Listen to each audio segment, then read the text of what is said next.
Welcome to the Adapt Collective, where we talk all things health, wellness, and movement. Oh, we're back. Yes, we are. Pete, I don't know what episode we're on. So We're on 16. Thank you for joining us again for another episode of the Adapt Collective, your all things gym podcast and YouTube video. My name is Jonas. I'm your host. I am joined by my lovely long hair co-host and studly man, Peter. And I would like to thank our sponsors, Noco Energy Drinks, Celsius Pre and Post Workout Recovery, LMNT, Intro Workout, Fasted Drink, Stay Salty. I've cracked open a Noco electrolyte drink. They're actually making electrolyte drinks now. Not just the BCAAs. Yeah, the blood. I feel like you have to. Yeah, exactly. Especially going into summer. Especially in Miami, man. This is humid. Yeah. Get those electrolytes in. And today, I'm excited about the topic we're going to get into. First, I want to cover some trends. American College of Sports Medicine just released a 2026 announcement of top trends for 2026. I want to go through those, and then we're going to touch on the topic that I want to get into today. And this is a big deal because this is for you viewers. I mean, at least us coaches, we're aware of what the American College of Sports Medicine is in terms of the body. Yep. But they are one of the leading industry accrediting bodies in terms of certifying trainers, in terms of putting out research, literature, and so they have a lot of information. They're a plethora of just knowledge, and then they because they have so many trainers and so much research going through their platform, they can do stuff like this. Yeah, no, and they released this. I'll just read a little bit of it. The annual trends report helps exercise professionals like us, gym owners, and their clients understand the findings in relations to their own work environment, whether refining services in a fitness club, adaptive training programs to meet specific health and fitness needs, shaping physical activity. So we're going to go through these trends, their top trends, and there's only 10. We'll get through that. Number one, as well, you might have already guessed it, wearable technology. Yeah, and we this is another reason why we implemented the curl. Not a coincidence. Yeah, I mean, and this has been something that we try to be at the forefront of pivotal all the fitness time. Trends. Absolutely. Right? Yep. And not just a wearable to generate. I feel like a lot of wearables just kind of fall flat and generate more anxiety with people rather than like have an actual function. You know, like how you have your gym. There's a practicality to it. Yes. It's applied rather than you just applied more so than just wearing it. Like, what are you doing with that? Exactly. And not only that, who else is on board with helping you construct the fitness plan around that wearable? Like, I don't check my clients' Oura rings and why this has become so prevalent as well is that it used to be only like institutions, like university institutions that did the research, that had the means to have this wearable technology to test whatever they were testing from a fitness perspective. And now, obviously, thankfully, thanks to our capitalistic society, kudos, we have a lot of this stuff now available in the private industry, in the private sector, and obviously, us as consumers can access it. Oura rings, Whoops, Garmins, so on and so on. And it even goes into, they included a lot more than just the exercise stuff. They're talking about fall and crash detection for older people, awesome. heart rhythm, blood pressure, blood glucose, skin temperature. Yeah. That fall prevention is like money, because it's like there used to be like this ugly thing especially for like older clients that was like, oh my god, you got to wear that like if you fall. Like, I actually have it. We both have Garments. I mean, I watch. Apple, but still it has it does have a fall protection. So if it senses that I got into an accident, it will call my designated emergency contact. Correct. So that's like phenomenal. And it'll show your info on the home screen, right? All my biometrics, all whatever the case may be. Yeah, and actually, my dad had at a dinner. He thought he was having a heart attack, and the watch warned him before he even felt dizzy, and it was like he was like, I couldn't believe it. And then he did it. The doctor Well, not awesome, but like it was great. Yeah, 100%. I thought that Yeah. was really cool. And the Yeah. doctor ordered the EKG, and he did it right on the watch. Okay. And Right yeah, from, like, hey, get to the hospital. yeah, 100%. Yeah. Yeah, so I thought that was cool. Let's get Number into two. number 2 is fitness program for older adults, active aging. Baby boomer generation includes 73 million Americans, all of whom will be over the age 65 by 2030, intensifying demands for age-appropriate evidence-based exercise options, according to the 2023 IHRSA U.S. Health and Fitness Consumer Report. Adults 65 and older now visit gyms and studios more often than any other age group. And that's such a cool thing because that's such a shift in mindset from like even before baby boomers. What was that generation? Oh my gosh, that's I'm bad with my before the boomers. before the boomers, but Oh, man. physical activity was an afterthought. Cavemen.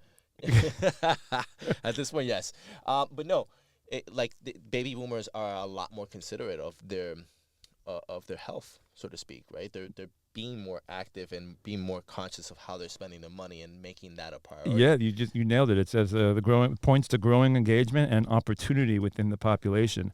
2024 industry report found the programs labeled low intensity functional or active aging consistently attracted more participants than those called senior fitness. Yeah, So nobody wants to go into a class like a silver sneakers Yeah, labeled class. Like you don't want to be called out for your age, no, right? absolutely, no. That's nobody wants to do, because the word senior, it's like Yeah, it's just almost like going like injured, old workout. Like, no, we don't want that.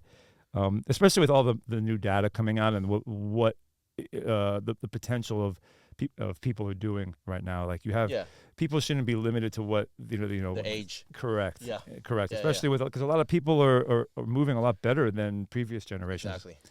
All right, number 3, exercise for weight management. Highest position to date, exercise for weight management trend now includes increase in the use of obesity management medications, and this is where it gets interesting, such as GLP-1 RA. Obesity affects 42.4% of adults, while approximately 49% of those with obesity report actively trying to manage their weight. And this is the nitty-gritty, Yeah. right? This is where everybody, this is a hot topic. This is the probably... I'm surprised it's not higher, honestly.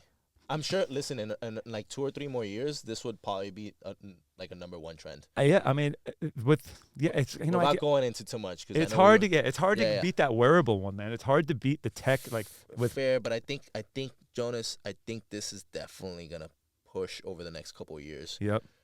Well, we're gonna circle back around, but obviously, exercise remains essential to long-term weight management by supporting lean mass.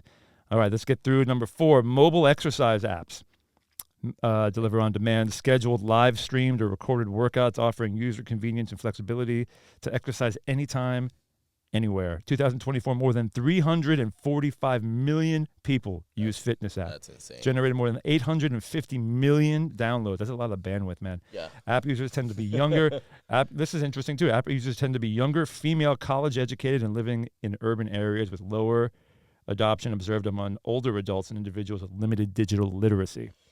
And obviously it goes hand in hand with the wearable technology as well, because you probably need some type of technology, like some type of wearable. Like, for example, I have my, you have the Peloton, right? You need the Peloton app, right? The Peloton also now, it used to be just a bike, hardware, software, right? Now you actually have exercise, like regular gym classes from home. So they're really expanding on this. Why? I wonder why it's so heavily biased towards the women. Maybe the vanity aspect, but I would have thought the opposite. Like I tend to find women want to do more like classes, personal, like one-on-one. Yeah, but there's the whole maybe stay-home moms. Maybe stay-home moms, or maybe you just don't want to have to deal with like I gotta wait for a machine. I got this guy walking over me, it feels kind of douchey, and like I don't want to be uncomfortable. I'd rather work out from the comfort of my home. What stands out to me really quick before we move on to 5 is like, all right, more than 345 million people use fitness apps. That's insane. And yet obesity continues to be so prevalent, and we're like, you think of 345 million is such a high number. Yeah. Think about, and we're still losing that battle, that war against obesity. Yeah, if you want to think of it Like, like this, if you had collectively. 345 million warriors with swords, and how come we can't conquer this thing? Yeah. How come we can't beat We're it? we're going against House Lannister and we're getting our ass kicked right still. Unbelievable. And you know what? It even mentioned it in there that COVID and really accelerated that into the forefront. Because people just stay home. Yeah, people stayed home, and the Isolated. demand for it, and it's Yeah. like, I guess, these developers. You know, I wonder how much in part, like, yes, people are using the app more, or they have access to the app more, but because they have the convenience of staying at home, I would like to see a long-term adherence of those apps, right? Where it's like, okay, yeah, you got it. Because more than likely, how that number gets counted is like, all right, you made a profile, you're technically a user. Right. And then, but what's the adherence long-term? Because you see, like you said, we went into a pandemic. The pandemic increased our obesity charts exponentially. Yep. Right. And it's like, all right, well, And if you have all isolation. the tools, why aren't you using it? Yeah. Yep. So, anyway. Number 5, balance flow and core strength. And again, this mentions it. After a pandemic-related dip in group participation, formats have regained momentum alongside increased interest in holistic health, mind-body integration. This trend has been reframed as a key component of a balanced fitness regimen, bringing movement quality with mental well-being. Application, they mentioned this a little bit here. Exercise professionals can integrate these formulas to help the clients improve posture, mobility, core control, etc.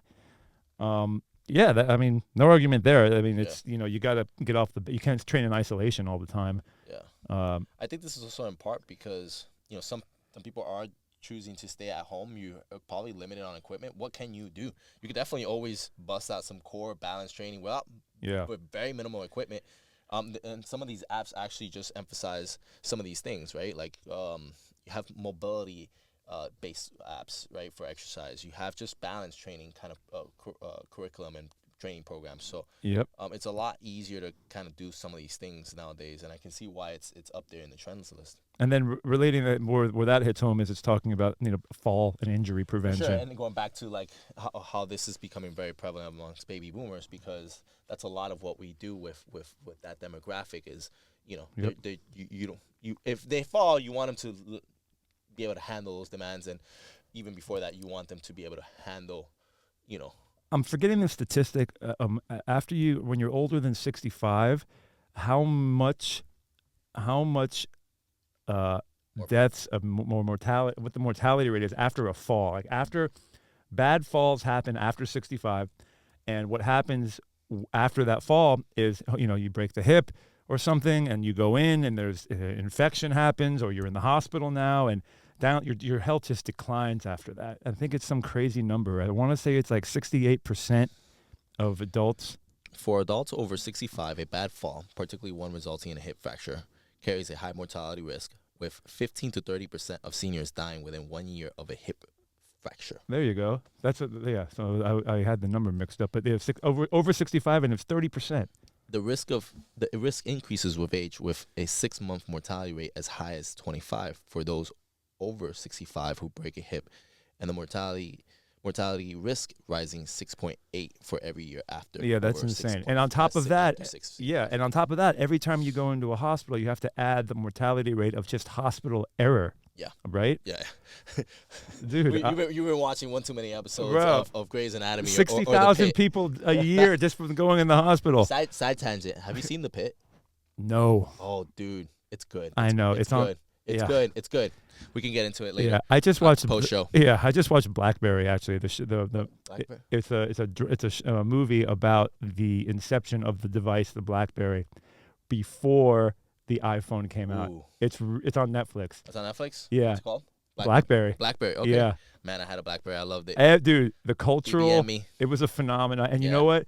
They were just a little too early, and they just got too. They could have taken the market share. They went from. I'm not going to ruin the movie, but everyone knows BlackBerry. They they owned 45% of the market space, and it went down to 0. Yeah.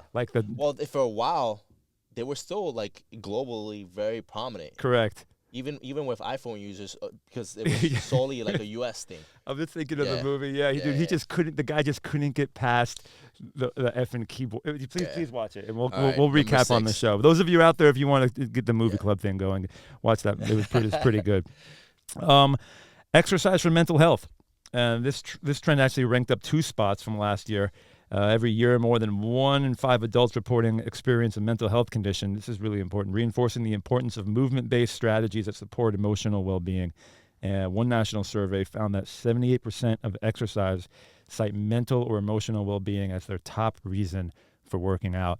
So I think that's super important. I think people forget, they want to lose the belly or they want to get that beach body, and you're forgetting that, you are in you. And having the right head space involved, maybe it can even be a body image problem. Maybe you don't need to lose weight. Maybe you're just, something. I'm not diagnosing anybody, but listen, mental health. I mean, there's a reason why we had our colleague Peter Law here on one absolutely of the sports shows. Yep.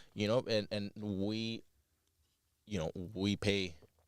We're paying attention to how important, not only working at the physical, but working at the mental aspect. I think even younger kids. I think especially with all of the the hyperactivity and the ADHD or not even that diagnosis like how we're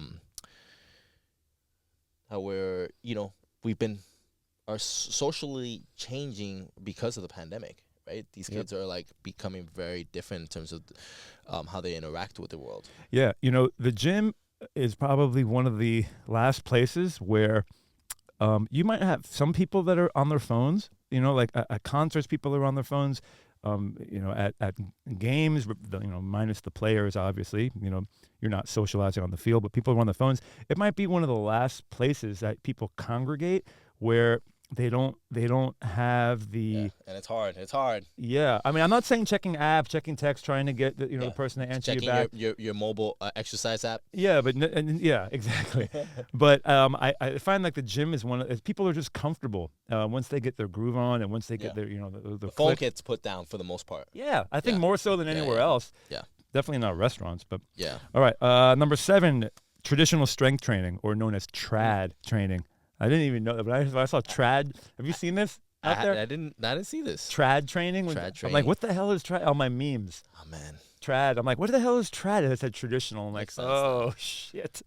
Yeah, despite its benefits, fewer than 30. Oh, my God. This is what's going to piss me off. This is going to trigger me. This is it. Despite the benefits, fewer than 30% of U.S. adults meet the recommended guidelines for muscle strengthening activity. Guys. I'm going to repeat that again in case you weren't looking at the screen because I want the captions to be clear. All right? Despite the benefits, fewer than 30%, under 30% of adults meet the recommended guidelines for muscle strengthening activity. So all the people bitching about, I don't want to get bulky, I put on weight too quickly, all of this stuff, all of the excuses you're talking out of doing the stuff that you're supposed to be doing that actually has been proven to work. People do a lot of shit to get out of lifting heavy weights. And let's elaborate as to what those guidelines are. Hold on. Yep, let me get in there. Resistance I got a little bit of it. Okay. Resistance exercises use free weights such as barbells, dumbbells, and kettlebells to improve muscular strength, endurance, and function. Plays a key role in maintaining bone density, metabolic health, and mobility across the lifespan. That bone density directly relates to that fall. To the fall. The fall, exactly. Mm-hmm. Will you want to add on that? Yeah, let's add some actual, like, very objective, tangible guidance. Give me some solutions to that, please. So, based on ACSM, right, their recommendation, and they have recommendations for cardiovascular strength, for flexibility, but for this particular subject, the muscle strengthening activities, you need at least 2 to 3 days per week targeting all major muscle groups, right? Yep. And then these sessions need to include 8 to 10 different exercises, aiming for 8 to 12 repetitions each, using moderate to high intensity weights, right? That's heavy. That's heavy. Correct. That would be, if you are actually subjectively heavy. If you're objectively putting like a number, right? It's 60 to 80% of your warm and max. Yep. You could do subjectively, like, all right, rate a perceived exertion, like, all right, scale 1 to 5, or if you really do it, it's like I think 3 to 12 is actually correct. No, I didn't mean. Based off of the body weight percentages, I'm just saying some people are when you say heavy, it's gonna like your heavy. Yeah. And you know, put the 15s down. and people, right, exactly. If you can curl that, it's too light for your legs. Exactly. And I think people people might be listening and being like, well, what are you talking about? I look around the gym and I see people lifting weights, but we're not. You're in the 1% in the building. Correct. You go out into the real world outside of here, and nobody lifts those weights. Exactly. And people are doing. And the only time you actually get a like, ooh, I'm considerably fit, right? And even then, the same people in here in our facility still may not meet these guidelines. Absolutely. Because you may come and, like you said, you continue to grab that 15-pound dumbbell, and you never actually work up. Right. Yeah. You look at it. You look at your fitness program in a limited toolbox capacity. Yeah. And I think what's also driving that number, or not driving it, I think what's contributing to that low number is just people's options for what they want to do. And I think the social element, which is why mental health was on that list. You know, they want to go to that hot box yoga. They want to do the Pilates class. They want to do all of the extra stuff where like you congregate, and there's nothing wrong with that. But once you get that mental health checklist off and you're doing those group things, you have to get into the nitty gritty of the weightlifting, because across the board, it's going to help the other things on the list: the fall protection, the bone density, your lean muscle mass, and we're going to come back to this number 2 because I'm anxious to get into our topic today. Yeah. All right, number 8. Really quick. Oh yes, because there are ahead. key recommendations for specific populations, like older adults. For those adults, it's 10 to 15 reps, 2 to 3 days a week. So the reps change a little bit. And even for children and adolescents, they should be incorporating muscle strengthening activities. Probably not the same in terms of like the intensity. Correct. But they're saying at least 60 plus minutes daily. Correct. And at no minimum of 3 days per week. Correct. Let's just bust this out. Go ahead. Brandon, none of these guidelines are time-based. Notice. They were all like, hey, hit your muscle groups, hit them certain amount of times. Right. Yes. Right? And no, they didn't say an hour. It could be 30 minutes. Could be, right. They did because exactly. people get stuck to that, too. Yeah. You know? Exactly. So. You can do, when I do my strength work, I do like 3 exercises. I have my own protocol, but I'm usually in and out 40 minutes, 35 minutes. Yeah. You know, I have another example with my dad, because I have a client who's older than my dad, and we do weight training twice a week consistently. And my dad does Pilates, and he's very active, but the weight training was always kind of last on his list. Yeah. And I could definitely see the differences in the way. Him man, it's just one's frail and one's not. Yeah. One is, and I see one. They're both standing up and sitting down from the same spot, walking around, and you know who my older client is. And it's just so visual, and so every time I talk, and they have mentioned on numerous times. I know Jonas's client on numerous times how they've been in a position where if they hadn't been keeping actively with a strength training protocol, he comes twice a week consistently. They might have literally ended up in the hospital with a hip fracture. Yeah. Like I've known, we've had the conversation multiple times. It's like, yo, this happened to me, blah, blah, blah. And I was able to escape, so to speak. Yep. Yeah. I really, I tried working out with my dad one time. I gave him like the light weights, and he got so sore. He said, I'm never going to do it again. And now, he's getting into it because the doctor told him, hey, look, you have to lift weights, but he's already so many years behind the 8 ball on it, so, but love you, Dad. Never too late. Yeah, never too late. All right, number 8, data-driven technology. More than 70% of the wearable users have reported applying their output data to inform exercise or recovery strategies, and exercise professionals could use the biofeedback to tailor the intensity, assess readiness, reduce the risk of overtraining. So that's interesting because, you might have, people have Garmin, people have different brands and metrics, and there are some inconsistencies with the algorithms on every device. And what we have, it kind of takes away all the variable. It gives the trainers a workable, like a workbench to kind of give you more analysis for what you're actually doing. Yeah, I feel like this is also gonna continue to trend up even higher, especially now that we have AI integrations. Right. Yeah. And obviously all the wearable technology where you're getting that data. It used to be like, what do I do with this data, right? Now the AI is using it, integrating it into your platform, and like, all right, this is your next step. This is your next workout. Yeah. This is like what you need to do. This is your recommendation. Yep. So this is definitely trending up. Yep. Especially now with how much AI and how easily these mobile apps integrate with each other. I think that's Absolutely. the other thing, because like, for example, for a very long time, like Fitbit and Garmin, they didn't really talk with each other, like, because sometimes, like, I go running, like the Nike Run app, I'd go running and it was like, oh, but my strength workout is on some other platform, and it wasn't talking to each other, and I was like, all right, it was giving me recommendations based on the fact that I was only doing runs, or based on I was only doing strength training on that one platform, and not like, and giving me other recommendations and not taking into account everything else that I had done. Right. They have their proprietary kind Correct. of systems. So now it's all these things are kind of like integrating a lot more efficiently, and so that it's giving you better kind of recommendations long term, and now you're able to get better data, and you're able to adhere better, and so on and so on. That's interesting. You said that. You remember Apple got sued for using the Pulse Ox on their I think it was a Garmin technology that they had, and they were like, you can't do that because they had the patent on it. But I think that since then they've actually They got it back. Yeah, they got it back. Yeah, they had to develop a whole new algorithm in the way that the sensor reflects on the skin. Yeah. The AI thing, I think, like, I know there's the rings that, any watch, or I think Garmin calls it the body battery.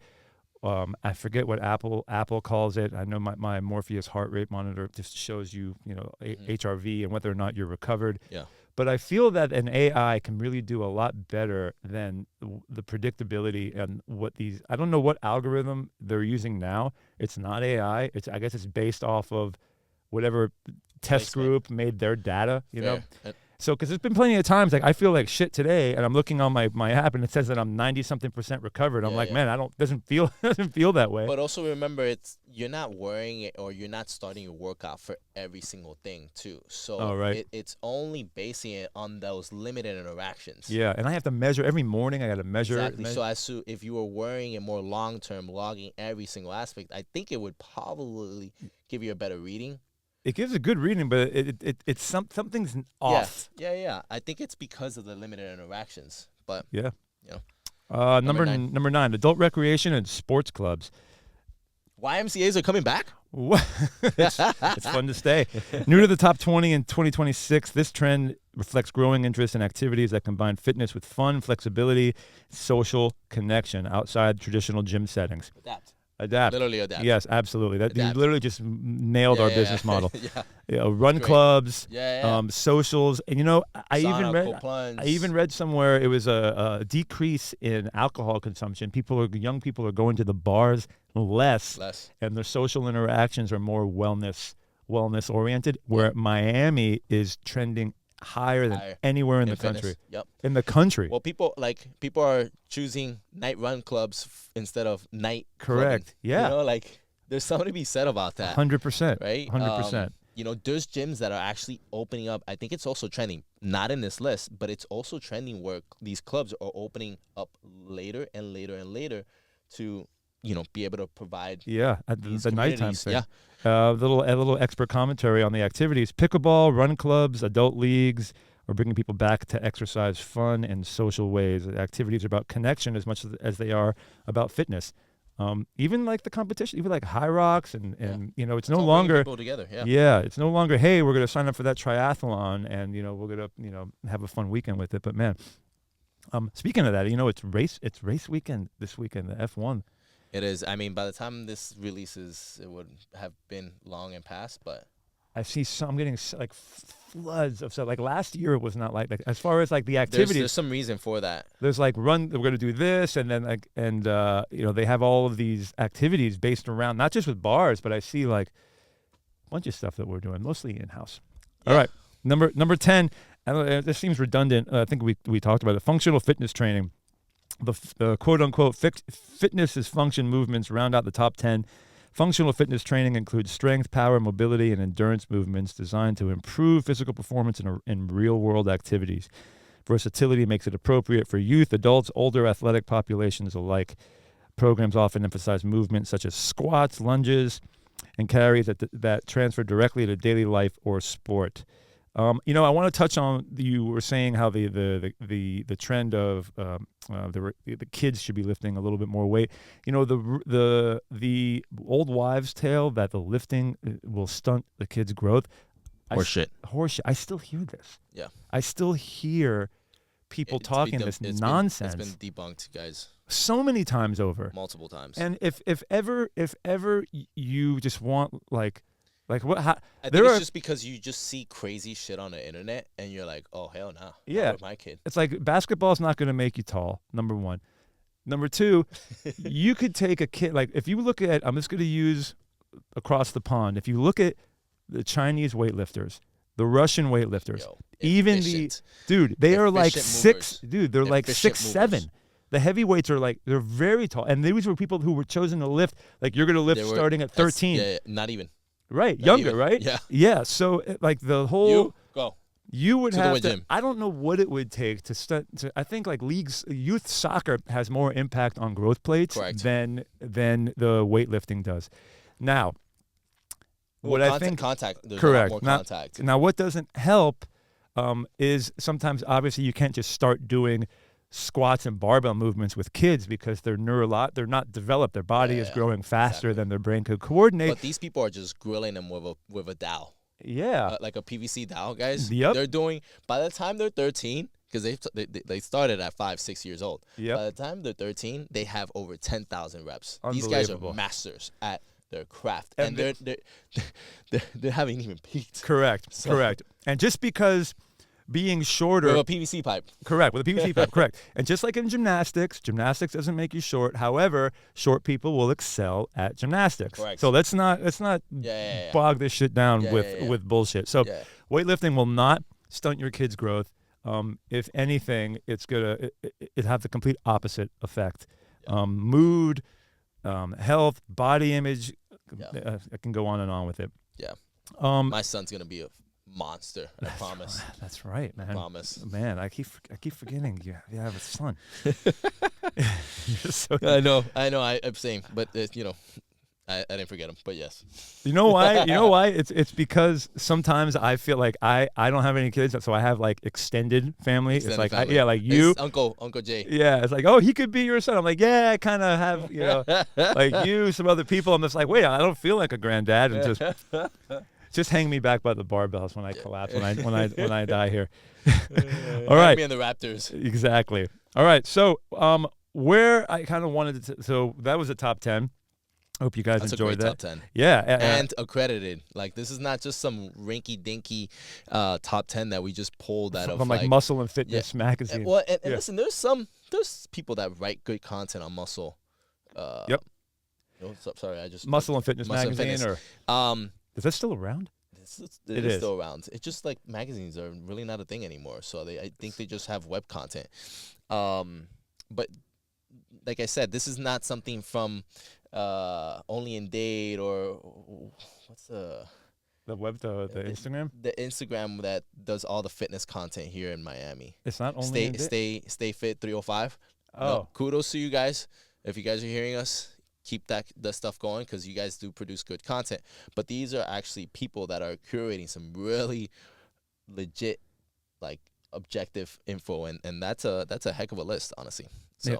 So where I kind of wanted to go today was, and I know I'm on the floor. Obviously, you're on the floor a lot. And if you see us on the TV, someone was like, "Oh my God, you're not doing this live." I'm like, "No, I'm." Yeah.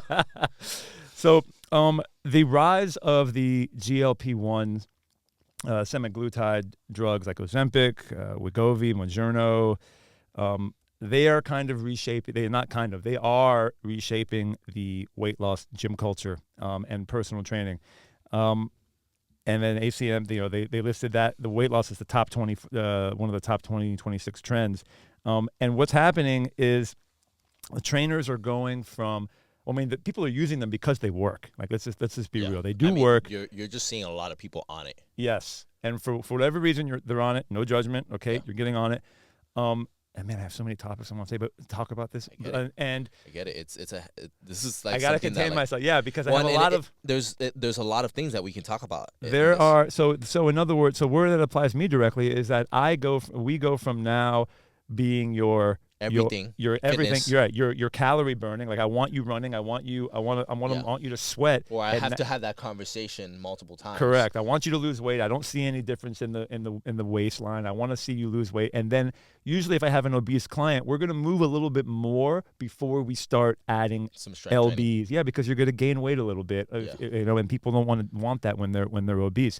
So I become so it kind of removes. And you're managing that personality as well. Correct. Granted, we as trainers we juggle a lot of things. Correct. Like you said, and the nutrition, and then the psychological, but yes. And it gets more complex because we go from being the calorie burner to we have to put lean muscle mass on you. Yeah. And now that's actually harder. Would you agree that adding quality weight is more difficult than necessarily losing it? Yes. Minus the willpower thing. Minus the eating. Like, in other words, if someone's on board with it and they're two people putting in the exact. You know why? Because oftentimes, and listen, this is not saying that these people that are under this medication are not doing their due diligence from a nutrition standpoint, but if you're not doing your nutrition kind of adjustments to lose weight, you're probably not doing your nutrition adjustments to gain weight. Correct. So a lot of the gain weight, right? Like, okay, based on ACSM recommendations, we're gonna see you 2 to 3 times a week. Yep. Right, for strength training. That is at most maybe 60-hour sessions or 60-minute sessions, and that's 180 hours, give or take. Yep. Right. Yep. What are you doing with the rest of your time? So that's why a lot of it is what you do outside of here. Yep. And if you're not really dialing in and tracking what you're eating consistently. Now, how you go about tracking is a different conversation. You need an app. But you need to, like, people, and that's a good stat. People that actually track consistently their food intake, I can't remember what percentage of them actually lose weight or make their goal. Right. But it does definitely helps you adhere. Yep. Than if you're just like willingly, well, I ate this.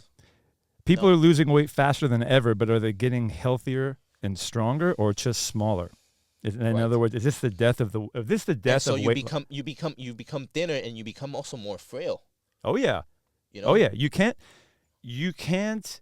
gain you're like just one. You're like Bambi now. Yes, all of a sudden, correct. Especially if you were morbidly obese. Correct. Like you're like correct. noodle, right? Correct. Like, and you have to understand neurologically you're at a different place too, because 100%. you were used to for so many years carrying all that weight. Yep. Your system got used to like what it was. You to carry think all you're that bigger weight. than you are, And now you're like, yeah, and right, exactly. You look like Conor McGregor just walking around. Exactly. And not in a good way. Right. Like, yo, dude, you're not that wide. You don't. What like, are you doing? Bring your feet, like, okay, shoulder width apart. It's like, yo, dude, that how wide? You're still kind of like. How big do you think you are? Yeah. Right. You're leading with the stomach. Like, hey, your stomach is the first thing to walk into the room before the body. Right. Bring your head through first. Is this the death of traditional weight loss coaching? Man, I mean, depends on. Wow. Yes. Yes. Depends on how the FDA continues to drive out pharmaceuticals into our society. Let me tell you something. You know what trend is it's leaning to your point on that is that usually if you go into a doctor, and well, I wouldn't know because I don't like seeing the doctor. I don't need to go because I work out and stay healthy. But you go into a doctor, if you have an ailment, the very first, if you hit with the heart or the brain or whatever it is, if you don't need surgery immediately, in other words, if you walked into the doctor voluntarily and you have an issue, they're going to look at your lifestyle, make lifestyle adjustments, have you go back out into the real world, and then come back in a couple of months and let's see where you're at from there. And then before good old wait and see. Correct. Before I prescribe. Yeah. So naturally. Naturally. So we have a little bit of a window. Or maybe some type of intervention, and then wait and see. Right. So we have diagnosis and then script. Yeah. Prescription. Right. So the issue I'm having with these GLP-1s is that the gap between much shorter. But diagnosis and prescription is like the same week before these doctors are giving lifestyle recommendations, and this falls back to the issue. Straight to GLP. Correct. Straight to GLP. Straight to right. The issue is because, and this goes hand in hand with the doctors not they're not confined to.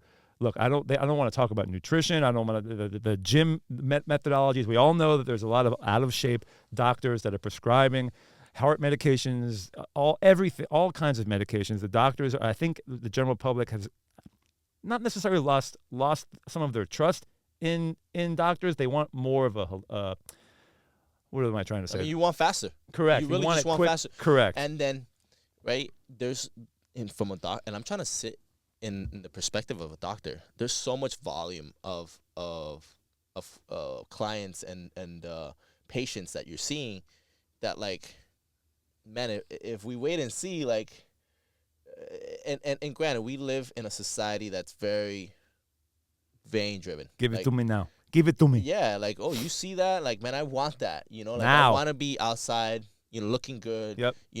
Give me a pill for that. Keep my car up front. Yeah. Bring the boat around. And I don't blame you. Nor do I. And and so they're just like, all right, cool. Now that's one less patient that I potentially have to see, in 6 months from now, because correct. I know they're gonna lose XYZ amount of weight too. Do you I'm also kind of upset that they're prescribing these things as a lifetime drug. Like, you're going to be on this forever. Well, and they don't. Can you share why that is? Yeah, because and I know we've dealt with people that are on these medications, and we've seen how they quickly fluctuate based on their dosages. As soon as they start, so to speak, weaning them off. Yeah. So what the issue is, skinny is not the same as fit, and the muscle loss on the weight loss drugs. So when people think of weight loss, you could either lose weight or gain weight. All right, I know that sounds kind of straightforward and simple, but when we say lose weight, it means muscle and fat. The ratios in which the fat versus the muscle come off, maybe they come off at the same time, maybe one comes before. That depends on your lifestyle. Yeah. So if you're a shitty eater, you didn't go to the gym until late in life. You really weren't. It's that conversation. Attention. You weren't doing your due diligence from a nutrition standpoint. Correct. You're kind of making up. It's not making up for lost time. It's making up for the time that you have left. And if you're looking at, I'm going to lose 30 pounds, you're going to lose muscle with that. You're going to lose, 15 pounds. For all intents and purposes, let's do 50-50, 15 pounds of muscle and 15 pounds of fat for a total of 30. You with me? Yep. Now, when these people are cycling off of whatever semaglutides that they're, and I hope I'm pronouncing that right, whatever they're on, let's just say you gain 20 back. 15 is going to be fat and 5 is going to be muscle. So now your BMI is worse than when you were starting before. Yeah. Because your body is not going to put lean muscle mass on because you're getting it doesn't work in a vacuum. It does not work. And from correct. a BMI perspective, all it sees is a weight gain. Correct. Just FYI, guys. And this entire time that you've been on that, I know a lot of the side effects are chronic fatigue syndrome, heaven forbid things with your thyroid. But and more than likely, if you're on GLP, you have some type of metabolic and cardiovascular I'm not saying 100%, but like you were probably overweight. You're fatigued. You're in a deficit. You have something is underneath the body of that sports car, right? Yes, correct. I want to call you a sports car. You might be a big sports car, but the engine is not running like how it came out of the factory. Correct. And you're not reaching those percentages that the article was talking about before. Rewind if you didn't get those. And so if you're not training at your potential, then you're really kind of doing fuck all, and you're not getting that adaptation that's going to put that lean muscle mass back on. So, should you I'm a big fan of, like, whatever your symptoms are, you take something or do something until symptoms persist, and then you reintroduce those lifestyle changes. But people just don't have the patience for that, man. Then it's just the rise of the GLP-1 client, the whole new client type. People losing weight medically who now people need more muscle, strength, and accountability. ACSM does have a recommendation already for GLP. Yeah, it's a new niche. It's literally a new. I mean, it's not very far off from what you maybe should have been doing already as it is. Yeah. But it just goes to show, like, all right, just because you are on these medications doesn't mean that you now can forego you're skinny mini now. Correct. Doesn't mean you can now forgo some of these recommendations. They're still there, because if not, you're gonna end up right back where you started. And Worse. And bring me back to this after the recommendations, but it's 150 plus minutes of moderate aerobic activity and 2 to 3 times of resistance training to prevent further muscle loss. Right. Exactly. Right. It's basically, you're pretty much like how I would approach an 85-year-old guy who's like, you look, every year you're losing, even more than 68 years old. I don't need to go jump up to 85. Yeah. You lose, I think the number is like 7% of your muscle mass per year after a certain age. Yeah. Is that, I got to double check on that. It might Let be me- 7. Please look that up. And we'll just chill. So, Jonas, doesn't this seem like, you remember when like gastric and Oh yeah. like bypass kind of surgery start? Like, there was a time, and you probably encountered this more so because you were early on in terms of coaching. I'm younger than you in that regard. But I feel like that was a trend within itself of people, like there was a lot of people actually doing these gastric bypass surgeries. And this is obviously very different, right? But we were having the same conversations where people was like, all right, you're doing all this, but you're still going to have to do your due diligence outside of the gym where it really counts. So I feel like we're having some of the similar conversations with these individuals that, like, they shorten up how fast they lose the weight. Absolutely. And not fix some of these 100% things. I'll share some experiences on that, because I had I had a good number of people that had the gastric bypass surgery, and what you generally saw with that was super obese people. They got the bypass, but then how to handle the loose skin. As and I don't mean to get too gross on the show, but it was almost 9 times out of 10, all the people that I encountered, it was coupled with plastic surgery and liposuction. And let me tell you something, the complications, not everybody it wasn't so easy for everybody. There were complications on a couple people, and liposuction, you take that fat off and you don't change your habits, your body's going to put it right back on somewhere else. And let me tell you, usually it's around the organs. And that's even worse. So now, and then you have fatty liver disease.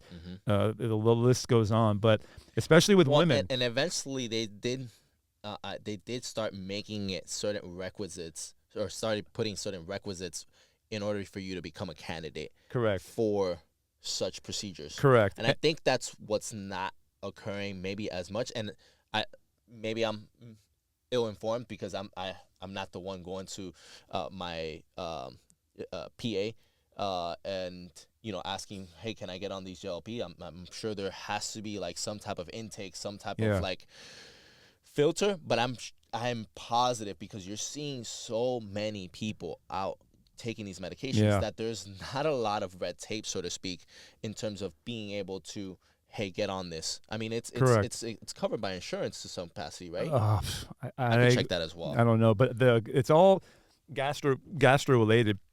But the biggest problem was that the gastric bypass did nothing for the body's metabolism to get rid of that fat. So it was almost like, dude, they were almost worse. It was almost, they were uglier, because they had all of that fat, just like the loose skin, just hanging there, stretched, and it was like they were miserable. They were more miserable.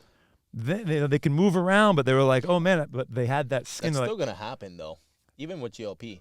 Yeah, well, the GLP it kind of tricks your body to reverse the gastrointestinal juices. It kind of and so your body almost thinks like it wants to throw up without the gag reflex. And I mean, sorry to break it to you guys, but that's how it's controlling your cravings. And it's not getting rid of the cravings. You're eventually going to have to come back around. Sorry, my phone's going off right here. You eventually have to come back around to those good habits. So coming back, I know you were asking about how much muscle loss you lose after a certain age, right? Yeah. Starting at age 30, adults lose approximately 3 to 5% of their muscle mass per decade. Oof. A process known as sarcopenia, right? This rate typically accelerates after age 60, with potential losses up to 30% of total muscle mass by 70 or 80 of age without intervention, impacting strength, balance, and metabolic health. That's exactly what I just described my dad right there. Yeah. Love you, Dad. And these are also getting into, like, not we're just talking about Ozempic, but like peptides, TRT, there's a whole these people want to be lab rats now. It's like they're so embracing the science behind it, which is great. But I think the lab rat culture, like we're not living in the days of the Lance Armstrong anymore, where it's like we're all just bored. yeah, at home. it's not taboo anymore though. Yeah. It's like it's an open conversation. And it's a great thing because that means a lot more people have access to these things that would otherwise just be very elitist, so to speak, right? Wearable technology, medications, all this stuff was never like general population, but it is. They've been able to monetize a lot of it for good reason, because there is a lot of people. Guys, once again, we are not knocking usage of these medications. Correct.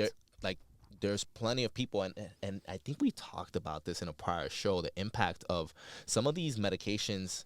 I don't watch regular TV, so I don't watch commercials the same way. I think a lot of Go ahead. There's a lot of commercials, and I think when we talked about it was around the Super Bowl, because I was obviously watching the Super Bowl, so there was quite a few commercials. Dude, how they you remember the last time, and when I was younger, I remember putting on the TV and it was like there was like that sad song. It was like, oh, your money will save all these children's lives. Yes, like there was that song. Just one donation. Yeah. You know what exactly what it felt like. I was literally viewing one of those commercials, but with the for this medication. Yeah, for losing weight. And it was done in a manner of like, damn, that hit home, that hit the soul a little bit. Like, I feel bad, or for I feel like, hey, pennies a day, you could save a child's life. There's definitely, like, we're not knocking this usage, because there's definitely a lot of people that can benefit from this, and it will help them start the cog of that wheel going forth. Yep. Right.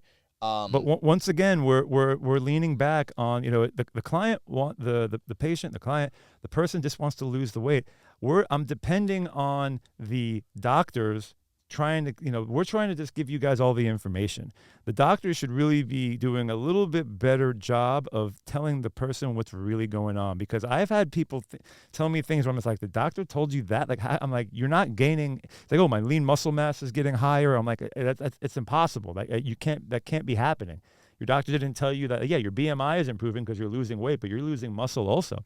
And then their doctors are also not giving strategies of how to get off of these medications. It's like, here, just get on it and we'll deal with the side effects later. It's the medical machine. Yeah. And so I quickly looked up like coverage for GLP by insurance, and obviously there's always a big asterisk, a big depends. It all depends on what drug you're actually on. Yep.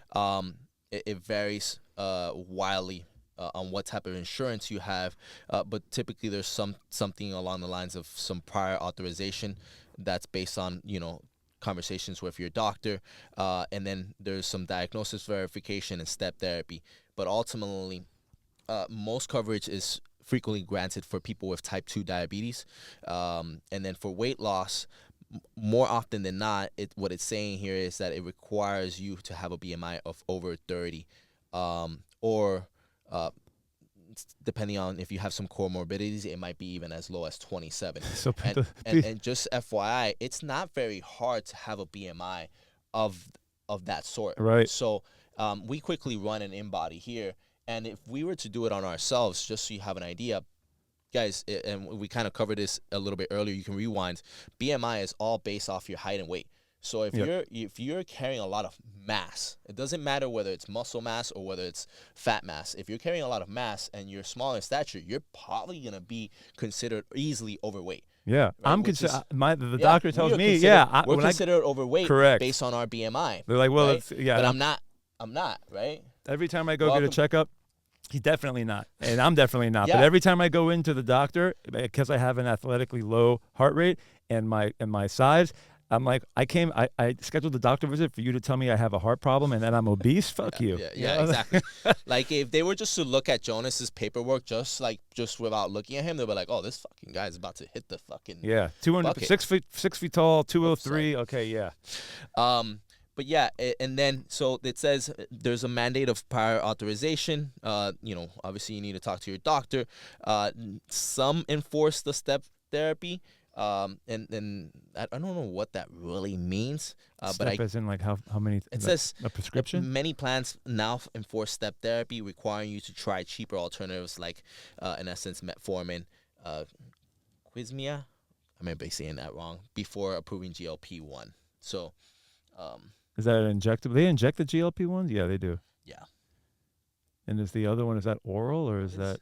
What is step therapy? I want to know what exactly that means.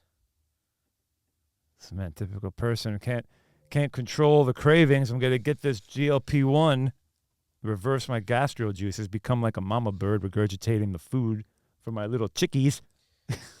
Yeah, so step therapy is for GLP-1 agonists like Ozempic, Wegovy, Manjaro, requires patients to fail first on lower cost conventional medications like metformin for diabetes or complete lifestyle programs before insurance covers high cost drugs. So Yeah. it's like, all right, they start putting you through the process. Hey, let's try these other drugs first before we get to the big daddy. Yeah. So I mean, it's pretty much where the rubber meets the road is. But often, I'm sorry to cut good? you off. More than likely, if you have a high BMI and you have, you're pre-diabetic, you're like you said, you're one of these candidates. It's gonna be easy for you to get access to these drugs. It won't take very long before they can get you on these things. Don't go stuffing yourself to get to these numbers just to get on the GLP-1. No, if you're hovering, these people are already on these numbers. Yeah. So the reality is, like you've seen our obesity charts. That's Yeah. another thing. I mean, if we had a green screen, which we're working on it, we had a green screen, we could pop up those numbers and we wouldn't even be able to see them how high they are here. 100%. Yeah. So the bottleneck is basically no longer weight loss; it's muscle. Yeah. Like we're back to, I'm like, you know what? It's kind of relieving that we could just focus on, let's get One bigger. less thing. All right, hey, we're not gonna talk about your cardio and how shit it is. Yeah. Yeah. Yeah. We're just gonna talk about your psychological, your nutrition, and your Yep. and your physical training, and yes, some recovery stuff. You can be lighter and weaker at the same time. So you really gotta really gotta focus on what you're going to be doing. You're on a medication. I guess, Jonas, honestly, do you feel like a relief for us with working with these people? I do. Because I it's really like, do. all right, one less thing that, like, quote unquote. I mean, listen, you should probably still do some metabolic training too. Correct. Right? We're not dismissing that if you're working with a GLP or some type of weight loss medicated client, that you should forego some of these things. But like Jonas is saying, hey, there's some things, some buckets that we definitely need to hit a lot more than that cardio bucket. Yep. So realistically, but it's still important. I have two. Yep, I have two people that are totally on the opposite sides of the spectrum. Just for a little juxtaposition, I have both people started kind of categorically obese, and it's a woman and a guy, and the woman was like, how long is it going to take for me to get to, kind of close to my goal? And I said 5 years. And we're going in on, I checked in today, we're going in on she looks great. And the other person started these GLP-1, obviously I'm not going to say the names on the show, but the other person started the GLP-1 maybe like 4 months ago, and it's like the same result, but one person, after the 5 years, all the other things rose with the fitness improved, the strength improved, the strength to body weight ratio improved, the stamina improved, and the other person is just the inches got better. So realistically, you're looking at, if you're coming from ground zero, it's going to be about, I'm not going to throw a blanket statement on it, but realistically, it's 5 years. If you were a lazy body for the majority of your life, all those decades, all that time, for you to think that it's a realistic expectation of what's going to happen, and to break that habit of anxiety of I need it now, it's going to take a little bit of time. The drug removes hunger, but not bad habits. And that's really where... Yeah, at the end of the day, if we're giving recommendations to coaches or members, what we're doing here is changing habits. Correct. And behaviors. And the woman completely changed how she eats clean. And there's if food and exercise are medicines, they are a very slow acting medicine.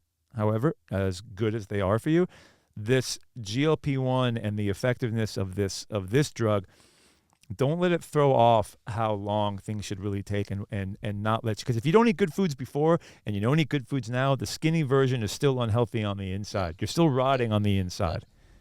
Yeah, man. Can't take that card to No. to the races. Yeah, no, but I'm for it. I just wish I blame the doctors. I don't blame the patient. People want what I they mean, want. and doctors don't work with you outside of They never the have. office. Yeah, And it's like it's like a cardiologist. They just did a bypass on your heart, right? They try to impose, and I know because I worked inpatient with patients, and they tried to impose certain restrictions as to how the cardiac rehab can go for people. right. And it's like, man, let me do what I do from a rehab standpoint. I don't go into your surgery Yep. room and tell you how to go about helping this individual, because ultimately you want to get that person moving as fast as possible. Yep. Because there's you really can't blame them, but like doctors are where the limitations of the doctors are, is that obviously they know the art of the surgery and the procedures and the inner workings, but they are only dealing with, okay, what are the side effects from what we did? Let me mitigate the side effects by medicating.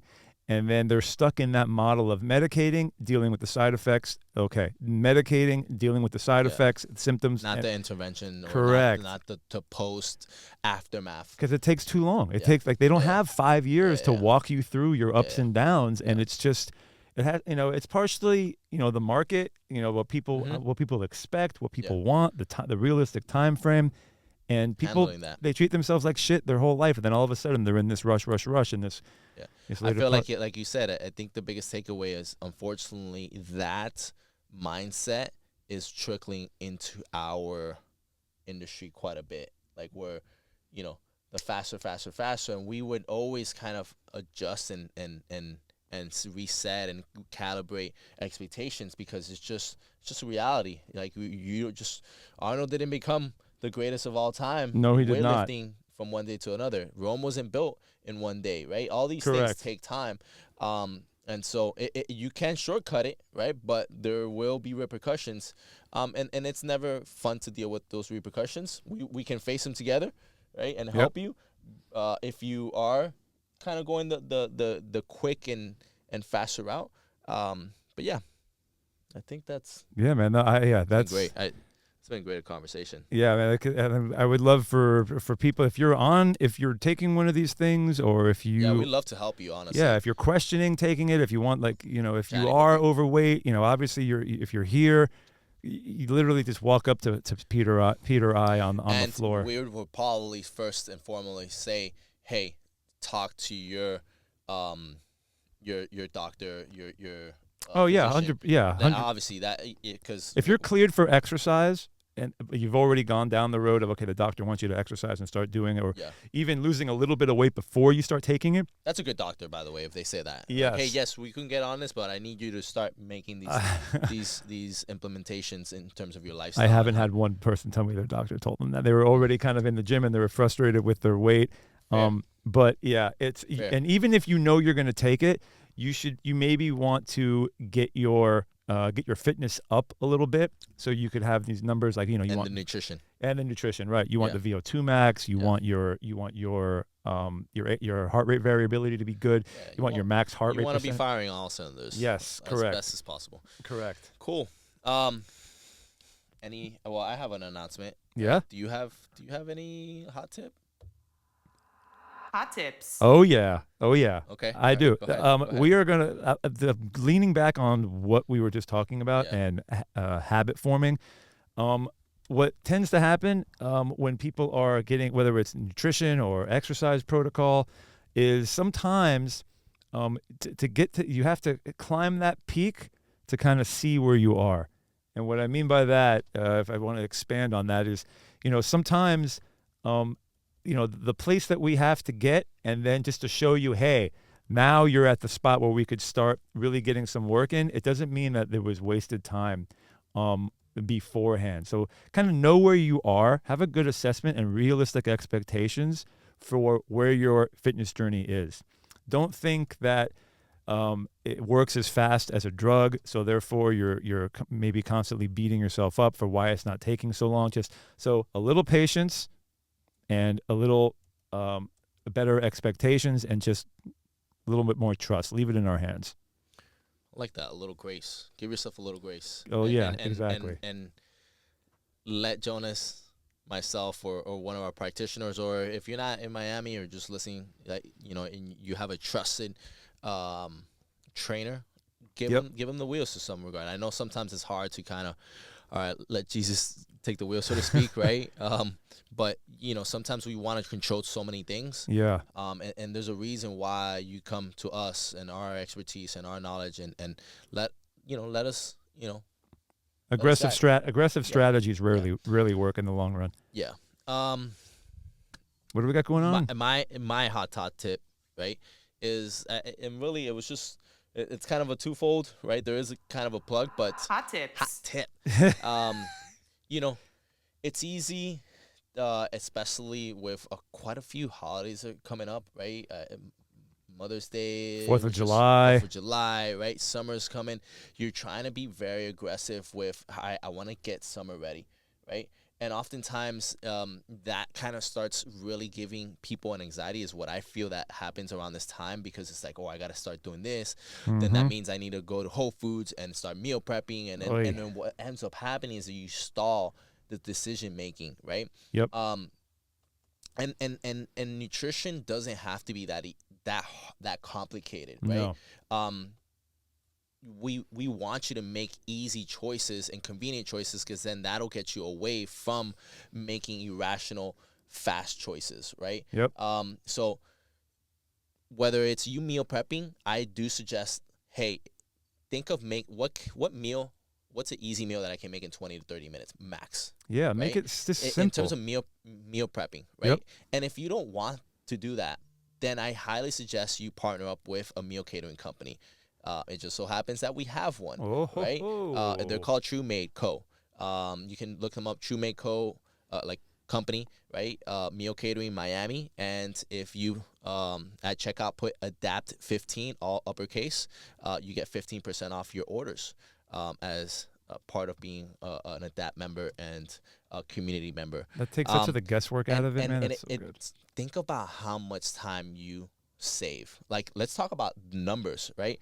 Gas is about $5, right? So unless you're driving electric, and even electric is expensive as well, right? That's an hour over and an hour back, because Miami traffic, right? You got to wander and know what exactly you're gonna get at Whole Foods or whatever other supermarket, right? That's 30 minutes, maybe even an hour, because you start going down the aisles and whatever the case may be, right? So financially, there's a time cost as well.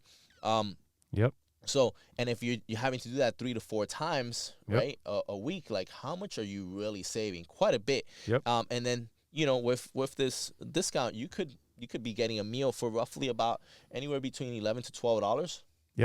I mean, that's good, man. Yeah, like you're really saving there. Like I said, if that's an option. If not, then think about 2 to 3 meals that you can quickly make in 20 to 30 minutes and not have to spend an hour, 2 hours trying to cook up and make. And that should help you actually continue and adhere, rather than, all right, I'm not going with a game plan. All right, let's just quickly Uber Eats. Yeah. Right? No, you gotta feed yourself. Yeah. A lot of it is what you do outside of the gym. So, as we talked about in this whole episode. Outside of that, facility announcements, we have Memorial Day Murph coming up. Oof. Oh yeah. Jonas has done one too many of them. Oh man. We still celebrate this to some capacity, not as vigorously as we used to as a gym when we were in our infancy, but because we have a few staff members that are veterans, and because it's so important to them as well, it's important to us, like I said, as a community. So we typically, Memorial Day Murph gets done on Mondays, typically across gym environments, but we actually do this the Saturday before, just because oftentimes people take the long weekend. They don't want to come in on Monday on that Memorial Day. They either sleep in or they hit the beach and whatever the case may be. And they're dehydrated or they drink. Like, look, man, we don't want you doing Murph. So it's like Saturday we run this at 8 a.m. And that used to be one of the only community events across the board. And now it's like exponentially And so expanded. The Saturday before Memorial Day, we will be meeting here and performing this workout. And just we'll send out more information via email and via text, showcasing what exactly that workout is. It's basically a long workout, a grueling workout. It's not really for comfort, but it's more for remembrance. Each rep, each step is a quiet acknowledgement of sacrifice, for the men and women that have carried that heavy burden of serving. So the workout is designed to be difficult, but at the same time, it also gives you the discipline and gives you some sense of relief when you are finished, that like, damn, I just honored something really hard, and I showed up for myself and for others, and you do it as a community. So that'll be that Saturday before. And yeah, that's pretty much all we have today. All we have the rest of the month of You'll May. feel great after you do it, and just look at it, mark it on the calendar, and like, you are going to have to do a little bit of prep. I mean, you can just jump right into it, but So we will be sending out a Memorial Day Murph prep, if it hasn't already gone out. Kind of like working people, prioritizing them, right? Slowly getting them ready to handle the demands of it. And at the end of the day, it's still a grueling workout. It's just, you come in, you do your best, you scale it or you progress it as much as you want. And we're all kind of embracing the sucks, so to speak, and getting some calorie burns, so that way the rest of the week we can be a little bit less guilt. Nice. So Nice. That's it. All right, man. Man, it's been a great show. That was really good. I think we nailed it. It's Thank gonna be you. a great one. As always. As always, my man, give us a like and a subscribe. Share us with a friend. Always. You can find us on Instagram @TrainAdapt. Give us a like and a follow. Check us out on YouTube. We out. Peace.